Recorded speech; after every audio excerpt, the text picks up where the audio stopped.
Okay, continuing with section 4.5, we'll now discuss graphing rational functions. And so we have a procedure table that we'll use with various steps. We're going to go through these steps, but then we're going to look at some examples. So it says that if we have a rational function, that the first thing we want to do is factor the denominator in order to determine the domain. So we want to pay special attention to anything that would be a hole in the graph or a vertical asymptote. Second step is to factor the numerator as well and cancel any common factors. The third step is to examine the remaining factors in the denominator to determine the equations for any vertical asymptotes. Step 4 is to compare the degree of the numerator and the denominator to determine if there's horizontal or oblique asymptotes, and if so, find those. Step 5 is to determine the y-intercept if 0 is in the domain. Step 6 is to determine the x-intercepts. And step 7 is to plot enough points to determine the behavior of f between the x-intercepts and between vertical asymptotes. So we have an example that is going to ask us to graph the following three rational functions. So our first function is f of x is equal to x squared minus x divided by x minus 1. So let's go ahead and take a look at this problem.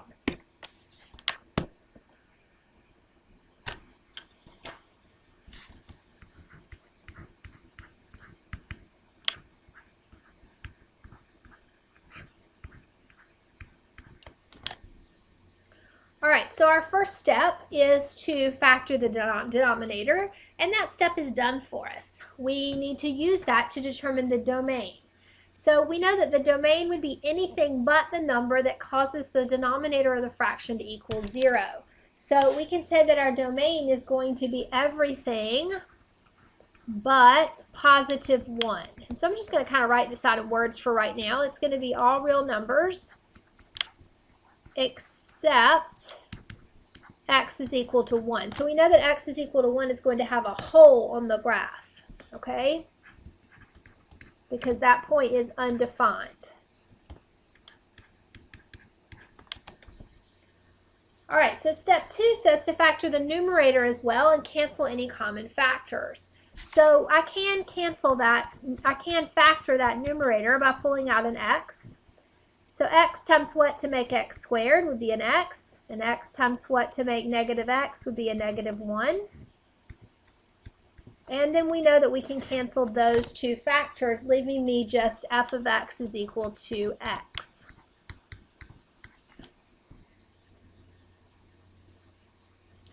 And so this tells us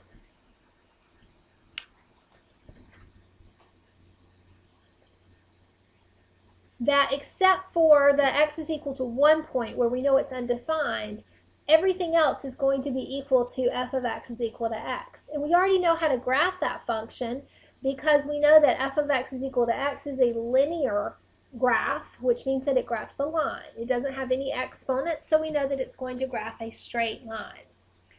All right, so let's see what that gives us. So if we have a straight line, we're kind of looking through my next steps. Straight lines don't have horizontal or oblique asymptotes. That's going to be step 3. Step 5 is going to be talking about the X and Y-intercepts.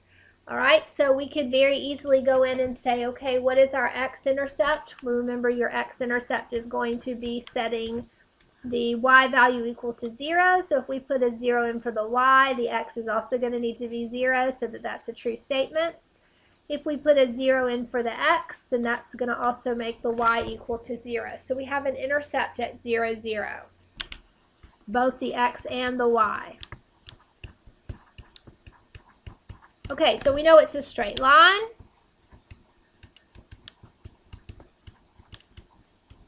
We know it has an intercept at 0, 0. We know that it has a hole at x is equal to 1. The last step is to plot another point or two so that you can determine the behavior of the graph. So I might pick at least one more point. What if I pick an x value of 3 and plug it in here? Then the y is also going to have to equal 3. All right, so let's take a look at this graph. Here's our 0, 0. We also said we had a point at 3, 3. 1, 2, 3, 1, 2, 3. We already know it's a line, so we could very easily graph it now. And we said that there should be a hole at 1. So at 1, up at the graph, we're going to make that open circle and graph around it.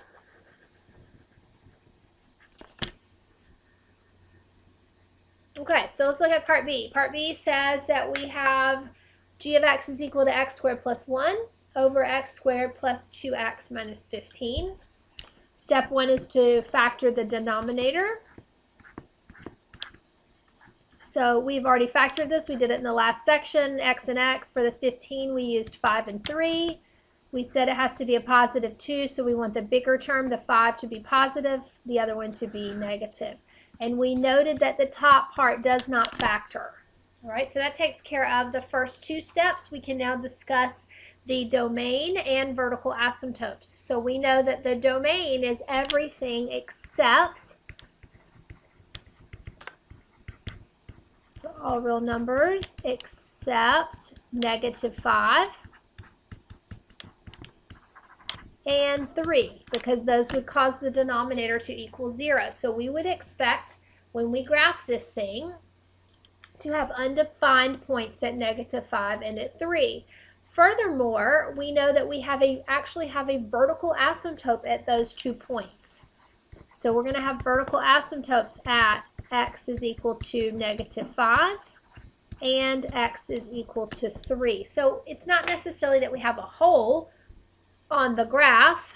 Sorry, let me get back to it. It's not necessarily that we have a hole in the graph because we have that vertical asymptote on the graph.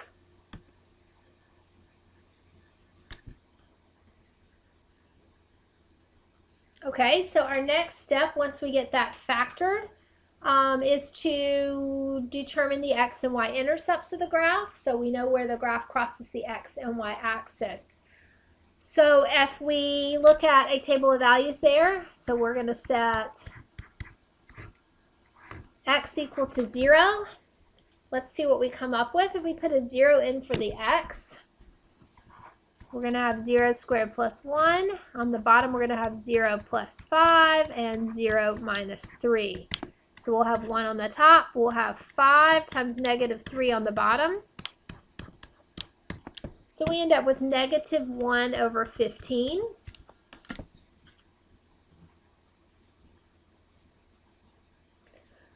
All right, and we're not going to have any y-intercepts because, or we're not going to have any x-intercepts because if we set the y equal to 0, the only way that that's going to be equal to 0 is if the top part of the fraction equals 0. And this top part of the fraction is never going to equal 0. There's not a number that I can plug in for x and then square it and add 1 and end up getting 0. So there's not going to be any other intercept that we have to worry about. All right, so let's take what we know and let's go to the graph. And we're going to probably need to plot a few additional points. Okay, so we know that we have an asymptote at -5 and -3. So I'm going to go ahead and let's look at this. All right, so here's what we've got. We've got our asymptote at -5.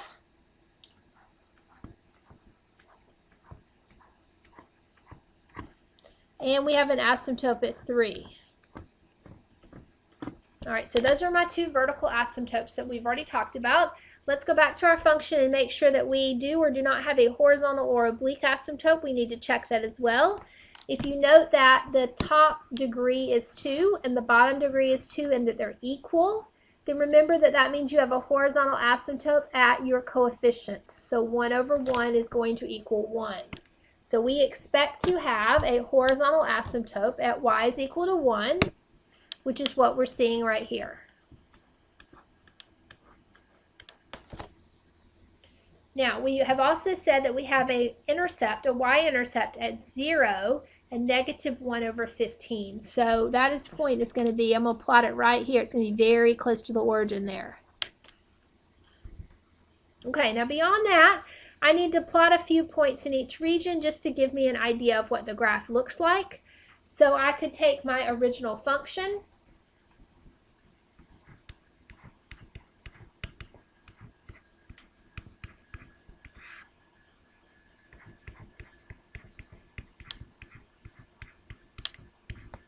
and I could do a table of values. And the goal here is to get enough points so that you can see what's happening to the graph.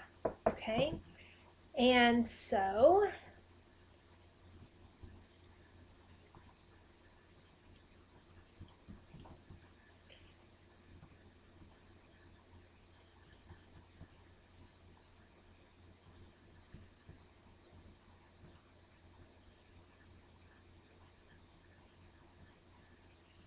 all right, so one point that I might try is the point x is equal to 8.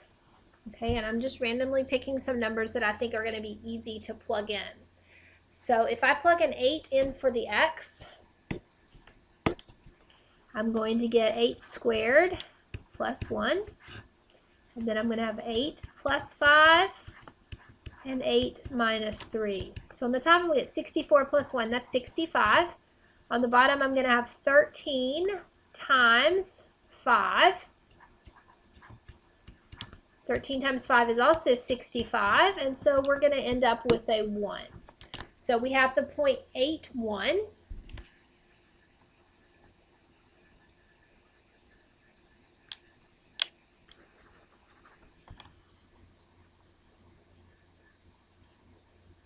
Okay.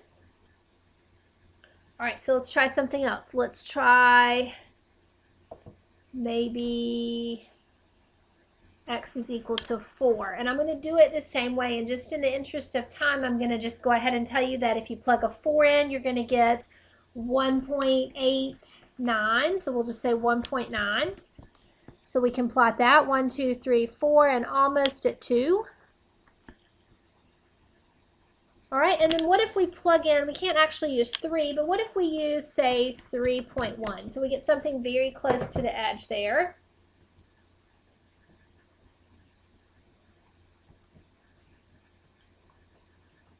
So if I plug that in, and I'm using my calculator to help, I'm going to get 13.09 to 13.1.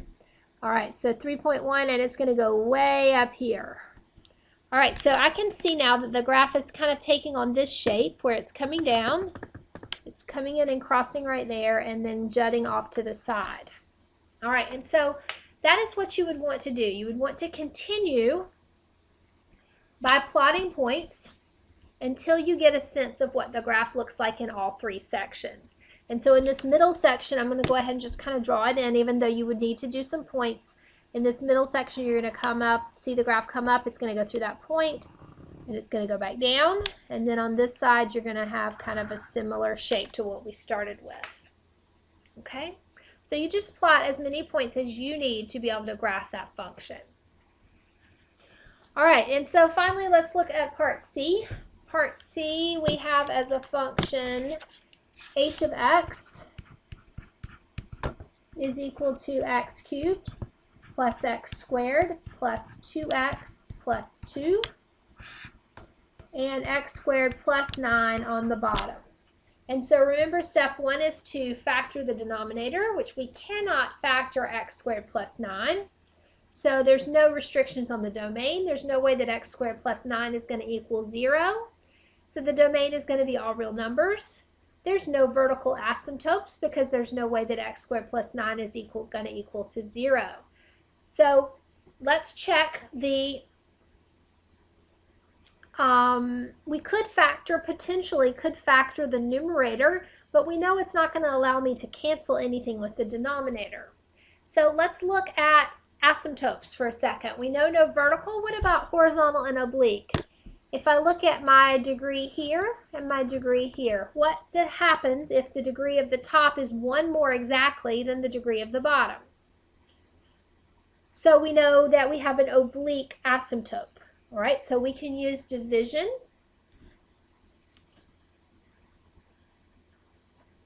in order to find that oblique asymptote. And so let's do that real quick. We're going to divide x squared plus 9 into x cubed plus x squared plus 2x plus 2. All right, and I believe this is the same problem we worked on before, but we're going to go ahead and just look at it real quick. X squared times an x makes x cubed. We multiply, we're going to get x cubed plus 9x, and we need to subtract that. So the first term will fall out. We'll be left with x squared. 2x minus 9x is going to give me minus 7x plus 2. And then x squared times 1 to make x squared. And we multiply x squared plus 9, and we subtract. Again, first terms are going to fall out. You're going to be left with negative 7x minus 7. And remember that your asymptote is y is equal to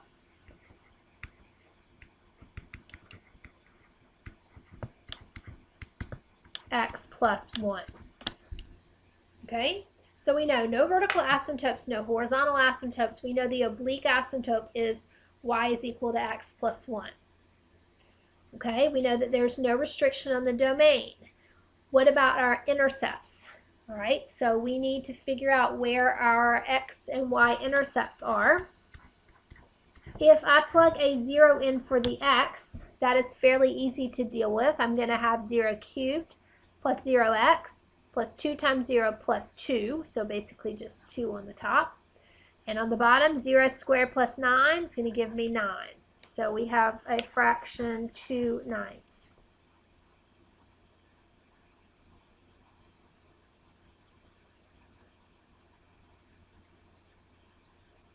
Okay, now the other intercept may be more difficult for you to find. So if you cannot find that other intercept, you might just want to plot a couple of other points.